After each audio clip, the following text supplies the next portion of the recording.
सभी कृष्ण भक्तों को प्यार भरा राधे राधे। स्वागत है आपका अपना चैनल भक्ति अनंत यात्रा में। वृंदावन की धरती जो आज किसी पहचान की मोहताज नहीं है, जहाँ हर कण में राधा का नाम गूंजता है, जहाँ हर पत्ता बाके बिहारी की मुस्कान से झूम उठता है।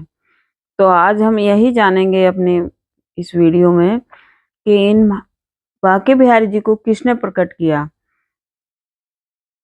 भक्त श्री हरिदास जी महाराज, जहाँ उनके भजन सुनकर स्वयं ठाकुर जी प्रकट हुए।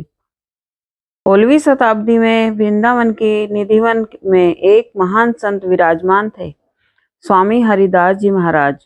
वे दिन रात राधा कृष्ण की भक्ति में लीन रहते थे और ये भी कहा जाता है कि वह श्री ललिता सखी जी के अवतार थे, जिनका हृदय सदैव राधा कृष्ण के नाम से डूबा रहता था। उनकी वीणा में जैसे प्रेम बसता था।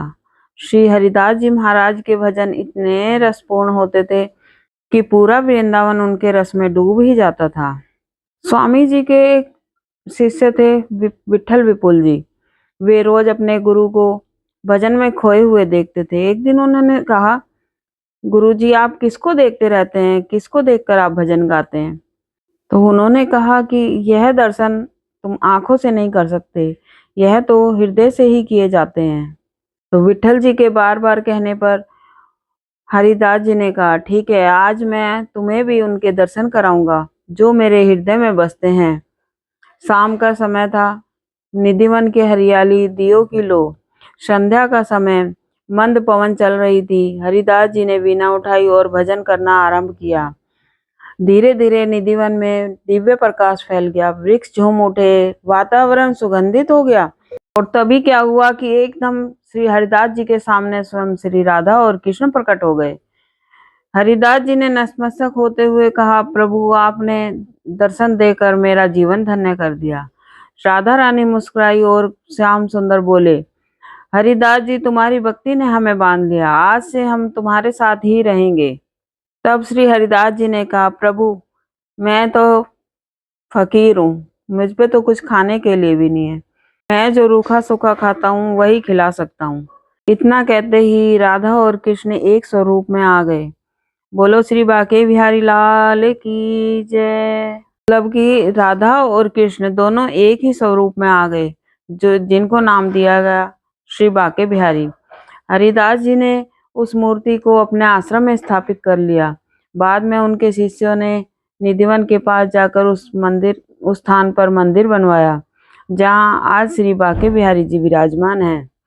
कहते हैं बिहारी जी आज भी जीवंत हैं, इसलिए उनके मंदिर में मंगला आरती नहीं होती है, क्योंकि ठाकुर जी देर से सोते हैं, क्योंकि वह निधिवन में रास रचाने जाते हैं। उनकी आंखों में पर्दा रखा जाता है, क्योंकि उनका दर्शन एकदम से सहा नहीं जाता और वह किसी की भी सुंदरता देखकर, किसी की भक्ति देखकर उनके पीछे पीछे चल देते हैं।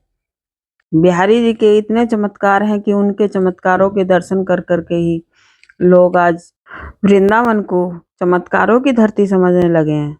ब्रज भूमि की इस पावन धरती पर जब जब भक्त की भक्ति सच्चे हृदय से उमड़ती है, तब तब स्वयं श्री कृष्ण अपनी लीलाओं से संसार को धन्य करते हैं, ब्रज भूमि को धन्य करते हैं। बाके बिहारी लाल की जय। जय जय श्री राधे श्याम। जो भक्त आज भी बिहारी जी के दरबार में भाव से आता है, वह खाली हाथ नहीं लौटता है। यह उस भक्ति का प्रतीक है जो हरिदास जी ने संसार को दी। जहाँ प्रेम है वहाँ बाके बिहारी जी हैं, जहाँ भाव है वहाँ भगवान है। बिहारी जी को सिर्फ देखो मत, महसूस करो, वे तुम्हारे मन में ही मुस्कुराते हुए मिल जाएंगे। तभी कहते हैं राधे राधे जपो चले आएंगे बिहारी। जिसके जीवन में बाके बिहारी जी बच जाते हैं, वहां से दुख भय और अंधकार सदा के लिए चला जाता है। जय जय श्री बाके बिहारी महाराज की जय। जय जय श्री हरिदास जी महाराज की जय। कुंज बिहारी श्री हरिदास। तो ये हैं बिहारी जी के चमत्कार। इस चमत्कार के वृक्ष का यह था पहला पत्ता, जहां से बिहारी जी प्रकट हुए। तो अब यह कड़ी, यह वृक्ष चालू ही रह जाएगा तब तक वृक्ष के पूरे पत्ते नहीं आ जाते। तो मिलते हैं अगली वीडियो में। राधे राधे। अगर आपको वीडियो अच्छी लगे तो लाइक करिए, सब्सक्राइब करिए, शेयर करिए, कमेंट करिए। खुश रहिए, स्वस्थ रहिए। राधे राधे।